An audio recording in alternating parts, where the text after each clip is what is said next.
Have you ever been told you're too much? Have you ever shrunk yourself because someone told you that?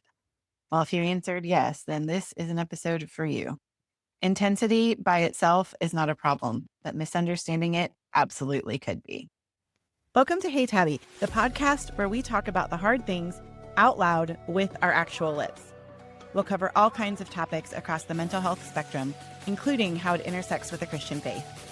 Nothing is off limits here, and we are not Take Two Verses and Call Me in the Morning.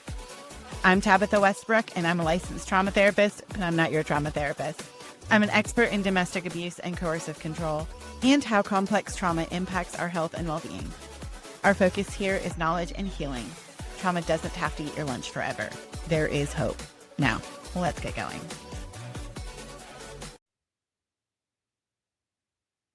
So welcome to this week's episode of Hey Tabby. I'm super excited that you are here. Today, we are diving into something that trips us up a lot in relationships and can get really confusing. We're going to talk about intensity. Here's the thing. Just because someone is intense, it does not mean that they are angry. And just because you feel a big reaction in your body when someone is intense doesn't mean that you are actually unsafe. So we're going to unpack that difference a bit today. And I think it's going to help you breathe a little bit easier in your conversations. So let's get some definitions and some groundwork just under our belt here, which I think is super important. What do I actually mean by intensity? And I think it's always really powerful and important to define words that we all are on the same page. And this is something that I think that if we don't do it, we can get really tripped up. So I truly believe that clear is kind. So we're going to start with our basics here. Intensity is energy. It is passion. It's an urgency.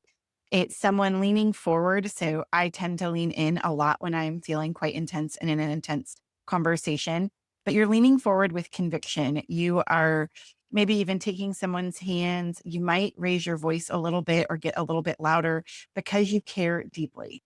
Intensity, if we just kind of distill it down to an easier definition, is a volume dial. It's not a red flag necessarily. So we can turn the volume up or turn it down based on a given situation and how much intensity we might need to bring to the table. And I'm going to talk about how to know when to do that a little bit later. Anger, on the other hand, is a specific emotion. Anger is triggered by loss. It is triggered by something unfair. It's a sense of injustice or threat that we need to confront. So we should be, as God is, angry over sin, angry over oppression. All of those things would trigger the emotion of anger. Anger isn't always loud, and anger isn't always necessarily intense. Now, it is the most intense of the emotions. I will say it comes very often with the largest presentation, but it isn't always loud and it doesn't always seem passionate. I don't know if you've ever been around anyone that was like angry under the surface and they were quiet angry, but they were definitely angry. Additionally, anger by itself isn't necessarily sinful or destructive. Anger is just an emotion. It is one of the ones that God has given us. And so we can be angry and not sin. There is a whole Bible verse that says that. I think particularly for women, that can be a little bit tough because we are told we're not allowed to be angry. In fact, we are explicitly told that at times. However, it's not the anger that's the problem. It's what we do with the anger that can be problematic or potentially sinful. Because anger and intensity sometimes look similar from the outside, we can get a little bit confused. And again, for women, that can be especially true. In some circles, there are really strong opinions on how a woman should present herself. And I personally have been called aggressive in a situation where a man would have been called assertive. And it was interesting because the term used for my presentation in this situation was one that alluded to me being angry when I was not angry at all, actually. I was just very assertive and I wasn't going to back down from the position that I held because I knew the position I held was biblical. So that is something that is very interesting. So when a woman presents assertively or with a lot of passion and intensity, then oftentimes she can be labeled as angry when she is not at all any of those things. So, why do we confuse this? Well, if you grew up in a home where raised voices meant danger or your nervous system, was constantly addled by that, then you don't know the difference. Your body might say intensity is a threat and I need to figure this out and back off from it. And it's just your body trying to protect you. Also, sometimes we just don't have good words for things. And if we've never seen a healthy presentation of intensity that did not include anger, then we might not know what we're seeing. For survivors of coercive control, intensity often was used as a weapon, whether that was by the abuser, whether that was by a church system or anyone outside. It absolutely could be used to dominate or to shut you down or to keep you small. And so, any intensity being directed in vicinity of you, even if it's not toward you, might make you feel really uncomfortable. So, of course, your body is going to get jumpy when you feel that familiar energy until you kind of take a look around and see what you might need to figure out. Now, if you're trying to state your case or get help or confront an injustice and you are called too intense, then that might actually also have been an effort to silence you. After all, if you're seen as the problem, then the real problem, abuse, coercive control, abusive systems, doesn't have to be addressed. So I've been called a few things when my intensity level is high while I am fighting for a survivor. And I can promise you that none of them were kind words for intense or for passionate. Like I said before, a lot of times women in particular get called a lot of things that maybe a man wouldn't get called in a situation like that. Now, obviously, this is not a one to one where all women get called this and all men do this. That's not at all what I'm saying. I'm saying I've seen it frequently enough that I probably need to make mention of it. And again, not all places do this, but I've seen my fair share that do. So I do want to mention it. Even our culture plays into this. In some families or communities, passionate expression is celebrated. I think of some of my Latina friends that would absolutely be the case. It is a very passionate community. At least my exposure to it certainly has been. And so it's celebrated. Passion is celebrated. In others, it's considered disrespectful or even scary. And sadly, often in churches, when passion or intensity is expressed, particularly by a woman, it can be considered problematic. And so, goodness, no wonder we misread it. No wonder it's super hard to deal with and understand sometimes. So, why does it matter that it could potentially be misinterpreted? Well, when we assume that intensity equals anger, then conversations can get shut down too quickly. We miss the heart behind somebody's words. And ultimately, both systems and relationships suffer. And we don't want that. If you think about being in a therapy room or in a church meeting and someone is speaking passionately about injustice, they might be, and this is true for both men and women, might be immediately labeled as angry or divisive. But what if they are just showing a deep conviction? What if they are showing a deep passion? Now, as long as they're being respectful, right? Intensity does not equal disrespect. You should not be disrespectful. It's a whole different thing. We should not be demeaning. Intensity does not equal demeaning anyone else. We all want to treat people as image bearers of the living God. So when I'm saying intensity, I am also not saying mistreatment. I can be incredibly intense and also very kind, very winsome, and very gracious to other people. I will never demean another person when I am intense. That just doesn't work that way. But if someone is labeled as angry or divisive when that's not what's happening, then we can really silence truth tellers. We can silence, really good conversation and authentic connection. And that's not helpful. So, what does healthy intensity look like? Well, intensity can actually be a gift. It is 100% a fuel for advocacy. It is fuel for art and leadership and for a deep faith. If I am passionate about God and if I hate sin the way he hates sin and I love people the way he loves people, then I am going to have a level of intensity that shows up with that. And it's going to motivate me and energize me to follow and do things that are helpful, hopefully, to the entire kingdom of God, right? That's the goal. Jesus and the apostles also exhibited intensity. So the Old Testament prophetess Deborah also comes to mind. She was intense. She's like, look, if you're not going to go, then, then I'm going to go with you. And then they'll say the victory was won by a woman. It's like, okay, cool. And so she exhibited a level of intensity. I would say that Mary Magdalene, when she saw that Jesus had been raised from the dead, she had a level of intensity with her. And she was like, No, dude, seriously, this happened. Like, oh my gosh, I saw him in the garden. Like, there was a level of intensity there.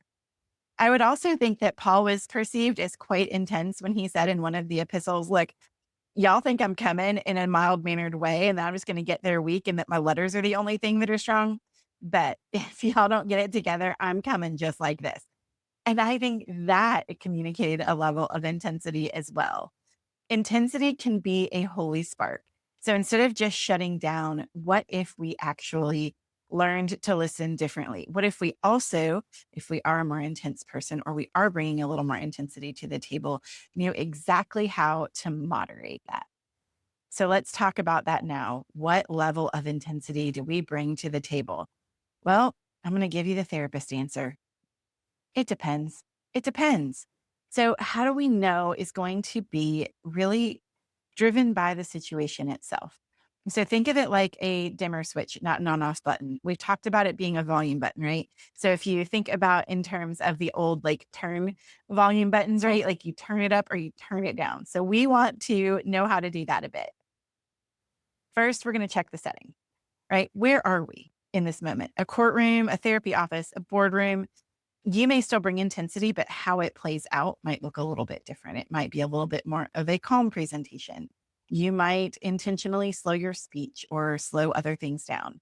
At a rally, a worship service, or even a personal testimony moment, that might invite more energy. So, how I'm going to present when I go to court with a victim versus how I might present when I am teaching a topic are going to be two different things. Now, there is a level of intensity that I'm going to bring when I have to walk into a church. But again, it's going to be appropriate to the situation at hand. So I am going to, for lack of a better word, read the room. I want to be heard and I want my point to be taken. Now, that does not mean that I am going to be any less powerful in my presentation. The volume at which I am turned up to is going to be what shifts and changes. It also is going to depend on the relationship. Again, some people feel safe with a higher volume of expression and some don't. I'm going to ask myself, is this going to help me be heard or is it going to shut somebody down? Now, there are times when there is still the risk of it shutting someone down and I need to be heard and the dial does need to go up. But I'm going to be very mindful of the person in front of me. Who's the relationship? What is going to be helpful here? And that kind of thing is stuff I'm going to really consider. Notice your own body. So if you're leaning in with passion and your body is grounded and your breathing is steady, you feel planted, you feel rooted, you feel centered, you're probably fine. You're probably in a healthy level of intensity, even if the other party does not like it. If you feel tight, your fists are clenched, your jaw is locked, then you might be sliding into anger. And also, you might be going outside your own window of tolerance. So, just in case you haven't heard that term before, our window of tolerance is what we can handle and stay pretty regulated. So, if we think about it like a window, then we can do all kinds of things. When we go outside that window, then we have a much more difficult time regulating our own emotions. So, we want to stay within our window of tolerance. And if I notice that my body is showing me signs that I am headed outside my window of tolerance, then I need to dial back because I'm headed in a direction ultimately that is not going to be helpful. And honor your values. Ask yourself, is the intensity that I am bringing to this situation aligned with truth and telling the truth in love, speaking the truth in love, or is it spilling out in fear and frustration? And this is where, if I have to go into a situation to confront something, I am 100% going to check in with myself. I am going to decide, is there any work I personally need to do before I can confront this or walk into this space? And if there is, then I need to do that work first before I go in. So again, I can stay within my values and within my window of tolerance. I am not ever going into a place to not honor the Lord and not honor the image bearers that are in front of me. So I'm very intentional and very careful with all of these things. And I think that that is a really important piece. Am I going to come in with the intensity? Without question, but I'm going to do it in a way that is God honoring. Intensity is the most effective when it matches the moment to the best of our ability. If we have too little, we might not get heard. If we have too much, we still might not get heard and our message gets lost in the delivery. I can tell you that the survivors that have worked for me absolutely know that I will walk into the gates of hell to help them without question and without batting an eyelash. I'm happy to do it. But sometimes that does mean I am bringing the full weight of my training, my education, my experience, and my personality to the table. It doesn't mean that I'm angry, but it does, however, mean that I fully intend to be heard and be taken seriously. And again, how loud my volume is on the intensity is going to be dictated by the situation, the relationships, and my own body, and whether or not I'm within my window of tolerance. All right. So let's get a little bit practical here. If you are the intense person, 10 out of 10, totally me. Start with your body. Notice your breathing, your posture, and your tone. First and foremost, do a little bit of grounding. We have a whole episode here on Hey Tabby of grounding exercises. I will link to that in the show notes in case you missed it. But take some time to take care of you first before you enter into something else. Use clarifying language if you need to. If this is a person you have not dealt with before or a group that you've not dealt with before, hey, I just want you to know that I'm not angry. I'm just really passionate about this topic. You can absolutely let folks know where you are coming from. And again, the way that we treat someone is as an image bearer of the living God. Even if we are frustrated by their positioning on something or something like that, we still treat them as an image bearer because they are. If you're on the receiving end of intensity, pause before making an assumption. Ask, hey, are you angry right now or are you invested in this? Again, clear is so kind. When we are clear about what we are trying to understand and we ask really good questions, conversations tend to go better. Whenever possible, do give somebody the benefit of the doubt both ways. It can be tough, especially if we're getting triggered, but I would encourage it really strongly. Check your own body's reaction. Are you triggered because of past experiences or is there an actual threat? You really do want to get curious about things. I think taking a curious perspective is one of the best things that we can do overall for our own bodies, for other people. When we are curious first, then that gives us more data to make a stronger decision. And remember, intensity is data, not necessarily danger, right? We really want to be mindful of that. I do want to acknowledge something important here. If you have been through trauma, intensity can, in fact, feel unsafe. I know that I already said that. And I want to just let you know that that's okay. You're allowed to set boundaries around intensity in relationships. But I also would encourage you to lean in and become a little more comfortable with safe intensity. I think that will serve you well. It'll also expand your window of tolerance over time. Coercive control uses intensity to dominate, but healthy intensity does not do that ever. So if you're wondering which is which, there's your ticket right there. Healthy intensity is always going to seek connection, truth, or expression. It is never going to try to take your personhood. Coercive control takes your personhood. Healthy intensity just wants to tell you what's going on, essentially. And you will see that in how you are treated. Again, if we are treating each other as image bearers of the living God, then we are always wanting connection. We are always trying to come in with the best of intentions. It doesn't mean we'll do it perfectly, of course, but we're certainly going to try our best. When you know the difference between intensity and anger and healthy intensity and unhealthy intensity, then you can really start to choose differently and enter into places differently and find things that are more life-giving for you. So here's our takeaway. Intensity does not always equal anger. It can, and sometimes people who are angry are also intense, and sometimes it doesn't. So getting more data and being curious can be really helpful. When we misinterpret it, it can rob us of connection. But when we learn to notice the difference and learn how to use intensity wisely, know when to turn our volume up and when to turn our volume down, it can open the door to deeper healing and healthier relationships. And I know if that's not been your experience yet, you might think, are you sure? Are you sure? But I promise you that it totally can. So if you want to dive a little bit deeper into this, I have got some journaling prompts for you that can help you just process through this a little bit more deeply. We'll put them in the show notes, but I'm going to read them for you here now as well. So think of a recent moment when someone was intense with you, when you had that intensity directed toward you. How did you interpret it? As you look back on it today, was it anger? Was it passion? Was it something else? Just be curious. And if you don't know, that's okay too. Just kind of be curious about it. When you hear a raised voice or see big gestures, what happens in your body? Where do you feel it? What shape would you give it? What color? Really be curious about that. How do you show up when you are passionate? Do you shrink yourself out of fear of being misunderstood? Do you come in like a wrecking ball? Where do you moderate your volume? How do you know?